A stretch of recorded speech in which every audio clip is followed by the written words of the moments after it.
Dear beloved members, for 5 days after Sunday worship, we have spent time experiencing various things in our own lives.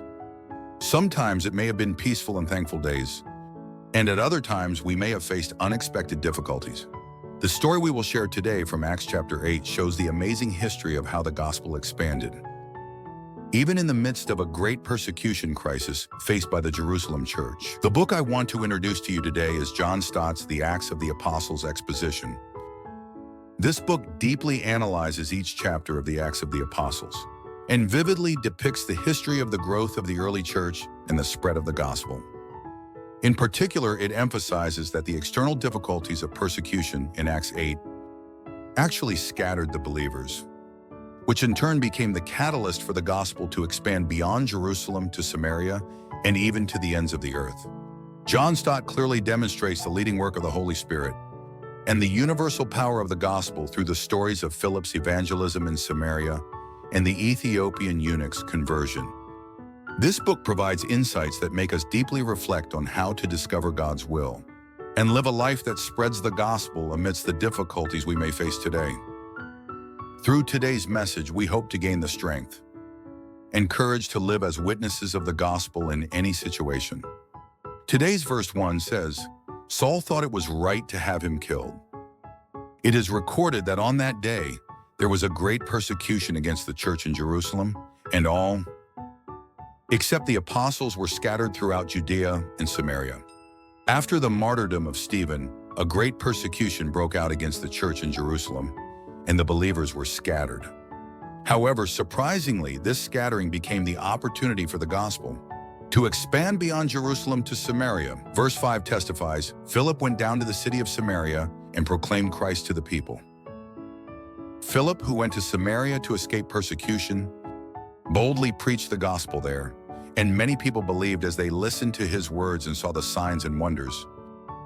Even those possessed by demons were healed, and many stroke victims and those unable to walk experienced the amazing miracle of healing. As a result, great joy filled the city of Samaria. Dear beloved members, sometimes the difficulties and sufferings we face can be a pathway to fulfill God's greater plan. We must remember that instead of being discouraged and frustrated by unexpected difficulties, we should boldly move forward, following the guidance of the Holy Spirit, like Philip, who preached the gospel in the midst of scattered circumstances. As amazing works of salvation can be accomplished through us. In the latter part of the text, there is a story recorded about Philip meeting the Ethiopian eunuch on his way down to Gaza, preaching the gospel and baptizing him. This shows that the gospel expands not only from one region to another, but also spreads through personal evangelism from one person to another. Led by the Holy Spirit, Philip approached the eunuch, who was reading the book of Isaiah, and explained the gospel to him, and the eunuch believed in Jesus and was baptized right there. Through this encounter, Philip fulfilled the precious mission of leading a soul to Christ. This event offers us an important lesson. The proclamation of the gospel does not only mean grand gatherings or special ministries.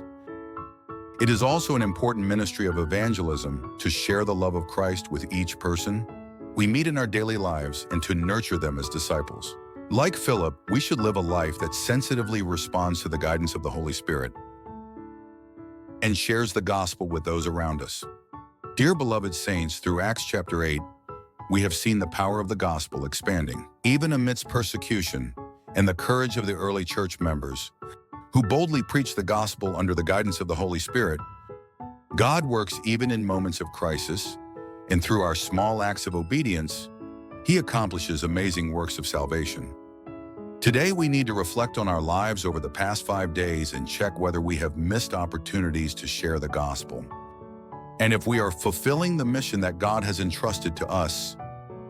Let us receive the fullness of the Holy Spirit and, like Philip, boldly proclaim the gospel and commit to living a life that raises others as disciples of Jesus. I bless you in the name of the Lord to be faithful saints, who, with the power of the Holy Spirit, will overcome this week and faithfully fulfill the mission entrusted to us.